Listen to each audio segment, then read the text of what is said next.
Okay, JV. Unang-una, birthday na birthday mo. Ang regalo sa'yo, bantayan si Bolbol. Ano, kamusta naman ang araw Parang mo ngayon? gambewa nga lang ako ni Bolbol kanina eh. Okay naman, masaya.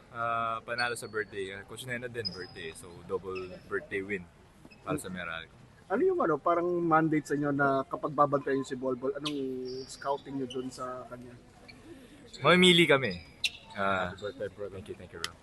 If si Pops, Alright, kasi if si Bolbol papasko rin namin.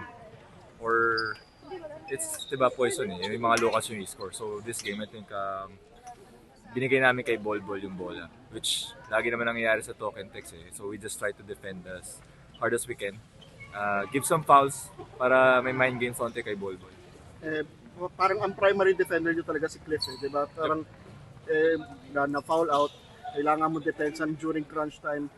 Talagang what was on your mind na kailangan mong ibigay lahat dito para Oo naman. para ba maganda birthday nila? Oo, syempre.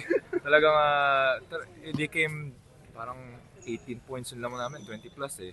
So they came back from that eh. So when I got in, 2 minutes left, directions lang naman ni coach, instructions is to just foul whoever gets the ball eh. So that happened eh. Binigyan ako ng chance na opportunity ni Coach Nena to play at the crunch time.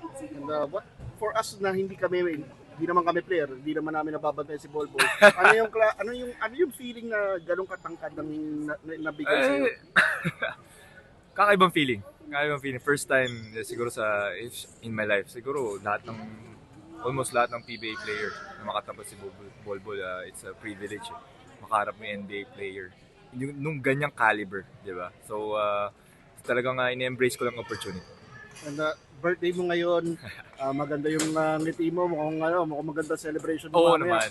At ano yung birthday wish mo na lang para sa iyo at maybe anything na gusto mong i-wish ngayon? Just sabi ko nga sa wife ko, kay Micah, just yung wish ko lang just happiness eh. You know, just pure happiness from me, from my loved ones, from your parents ko. Just pure happiness for everybody in my life. Thank you.